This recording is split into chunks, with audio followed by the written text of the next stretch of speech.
to stop being people who want to do things at a higher level, but rather we do things at a small scale. I remember last week I saw a story from on Twitter of a guy who was pushing this large sum of trolley, and I could see that he's one of those guys who used to bribe for people in the streets, and right now he owns his own shop, restaurant, whatever you call it.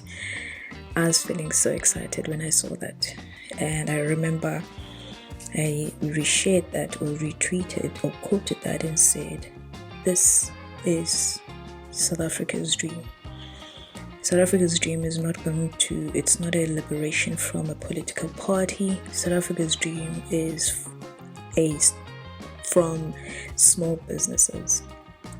Because when we have more small businesses, more people can be employed. When we have small businesses, more people can be productive, especially men. Our communities are riddled with men who are unemployed, who don't have a sense of purpose, who then become the bad guys in our communities. The one who rape, the one who are busy mugging our mothers, even ourselves when we're coming from work. We need men that are productive in our communities, especially in the Black community. We also need men to be at home, being the ones who are caregivers. By caregiver, I mean to provide security, being there for their families. I will not dwell much on that, but I am just saying that men need to have something to do. This is not to say it's not important for women. Yes, it is. But what are the odds of a woman going to rob somebody and stabbing somebody when they don't have money? They are low when it compared to men. Cool. So my point is that it's up to us to forge our future. Nobody's going to do it for us, not the government. We need to remove our eyes from them.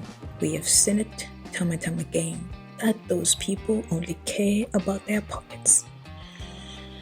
Ours is to share information, empowering one another, and being sure that we don't just sit and complain about our tomorrow, but we are curious to solve our own problems.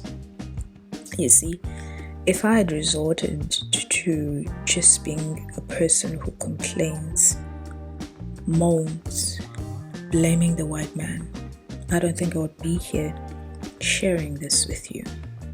There's so many resources I want to share with you guys that I believe that they can make our lives to be better, and because I believe in learning from one another, especially as a Black community. Let me tell you why.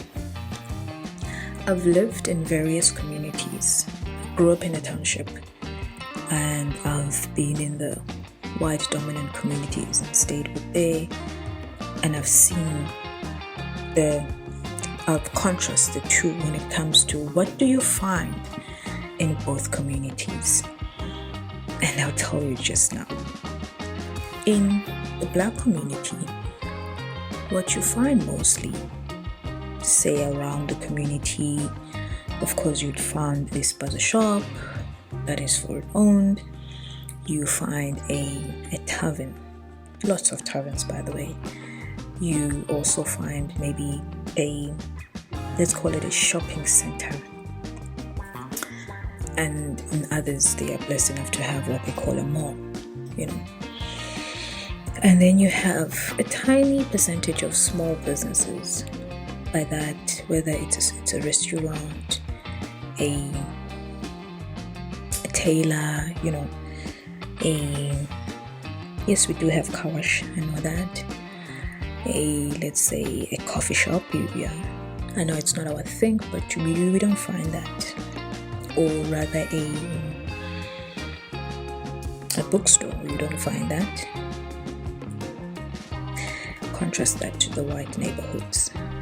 You find a pub that is away from the houses, away from children to prevent underage drinking. You find liquor stores that close a certain time. You find restaurants that are family friendly. You find coffee shops, you find bookstores, you find art gallery, you find so many different businesses, and you can see that the economy is just moving clockworks around this particular community. I've always wondered, why is that the case? Why? And until I realized that, firstly, I wouldn't say it is a white man. I'd say it's preference. Why do I say that? We are accustomed to embrace another tavern being open. We're accustomed to it. We are accustomed to a small restaurant, of course, being open, but not for too long. And whenever I see a new small restaurant open in our communities, I sort of go to some kind of a panic mode because I just pray inside that I will find it 10 years from now, and odds are they don't survive much. Could it be that we don't eat? Yes, we do. Could it be that we don't like nice things? Yes, we do. But then we have other problems at the same time. You might wonder, what is that? Crime. And the fact that we aren't used to getting a restaurant at our arm's length. So we then maybe don't support, or maybe we just don't have the money at certain cases, and also we prefer not to eat at this particular place. Those are just us and the preference that we have. And then when we go to the white neighborhoods, we would wonder, why are they different from us? How come you find this and that? How come I can walk at night in this neighborhood? How come this business has been there for decades? Really, how come? Simple answer. They know how to preserve their businesses. They know that they are there to empower another person. They understand that it's not meant to be vandalized. It's not meant to be mistreated. It's meant to serve the community. That is why they embrace it. And I believe that is something we need to unlearn, and we need to do better at. It is not nice, guys, to be under pressure, to leave your community, you leave your people, and find survival elsewhere. Because elsewhere, reality is, it is expensive. And it being expensive, it's also something which you might not feel fully comfortable to do, because just like they like, particularly white people, to be with their white people, we also do like to be with our black people. Just that we just hope it would be different. We just hope that it would be conducive for us, especially for women and children. We would love to use the little income we have to advance ourselves whilst we are there, until we can afford to live wherever we wish we can live. What I'm saying is that those are the challenges we are faced with, and it needs for us to rise up and do better. It needs for us to remove our eyes from politicians, start being curious, to use our phones, our laptops, all the gadgets that we have, to create content, to tell people about what we do, to solve problems that you might find in our society. Start using that paper, that knowledge that you've gained from varsity, and you don't use that only when you are hired formally, but you use that at your advantage and at a small scale whilst you are growing also at the same time your personal brand, where also those people that you would love for you to hire you might find you there.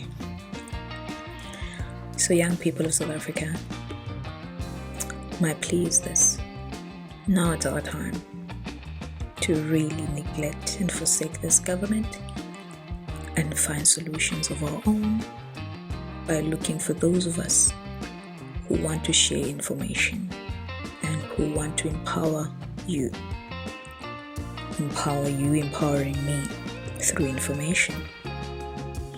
I think that's the only way we can unite. With that being said, expect more of this content.